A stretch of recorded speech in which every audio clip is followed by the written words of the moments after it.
निर्मित भवन हस्तान्तरण तथा समुद्घाटन समारोहका अध्यक्षज्यू, प्रमुख अतिथिज्यू, विशेष अतिथिज्यूहरू, यस विद्यालयलाई अत्यन्तै माया गरेर विभिन्न किसिमका सहयोग घोषणा गर्नुभएका आदरणीय अभिभावकज्यूहरू, हाम्रो संस्थापकज्यू, त्यसै गरी चाहिँ पूर्व विवेश अध्यक्षज्यूहरू, शिक्षाविदहरू, त्यसै गरी चाहिँ चन्दादाताज्यूहरू,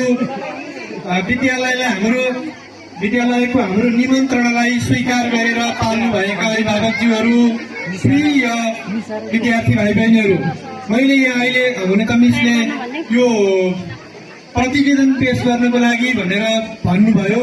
म प्रतिवेदन पेश गर्नको लागि चाहिँ अहिले गइरहेको छैन, किनकि म भर्खर यहाँ आएको छु। हुन त मैले भन्न मिल्दैन थियो, म भर्खर 1 महिना मात्रै भएको छु। मैले यहाँ के भइरहेको छ, कसो भइरहेको छ भन्ने कुरो म आफै सिक्दैछु।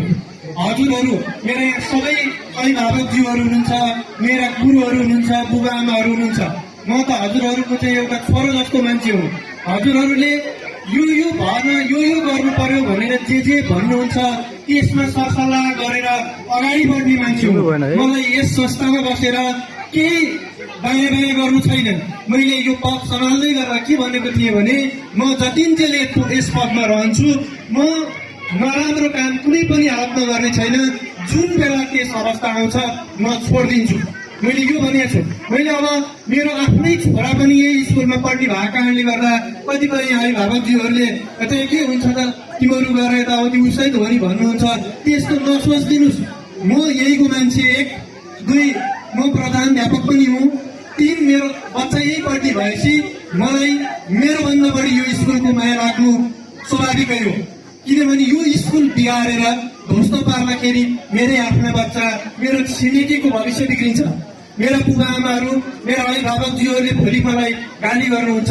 त्यस कारणले गर्दा त्यस अवस्थामा म त्यसको कन्डिसन आयो भने 1 मिनट पनि यस पदमा पस्दिनँ भनेर मैले भनेको थिएँ।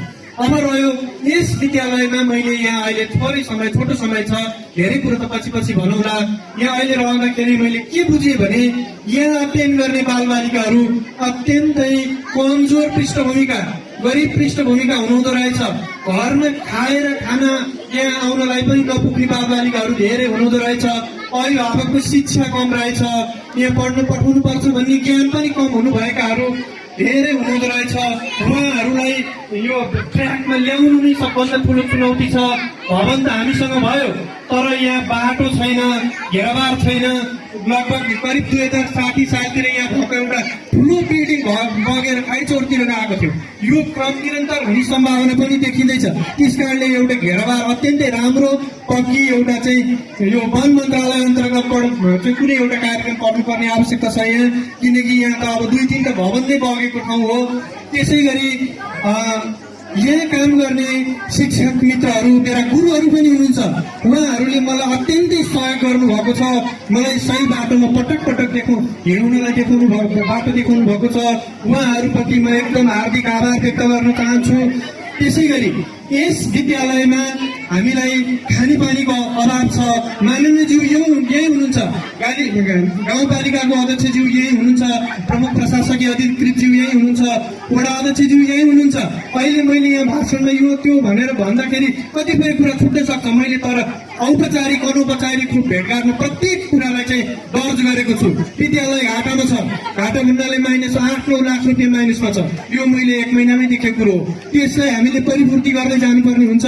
हजुरहरूलाई यहाँ ल्याएर हामीले यस किसिमको उद्घाटन गरिसके पछाडि यहाँ सम्पूर्ण अभिभावक, बुद्धिजीवी, समाजसेवी, संस्थापक, चन्दादाताहरूको एउटा आशय के छ भने, कम्तीमा पनि हामीलाई यहाँ आउनुभएका माननीयज्यू, गाउँपालिका अध्यक्षज्यूहरूले केही न केही सहयोग गर्नु नै हुनेछ भन्ने यहाँका भाइ बहिनीहरू, अभिभावकज्यूहरूको आशा छ।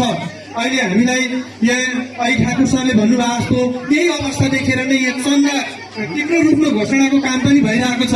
अहिले एकैछिनमा अलिक ठुलो चन्दाको घोषणा पनि एकजना यहाँको चाहिँ अभिभावक बुद्धिजीवीले गर्दै हुनुहुन्छ, अलिक ठुलै छ।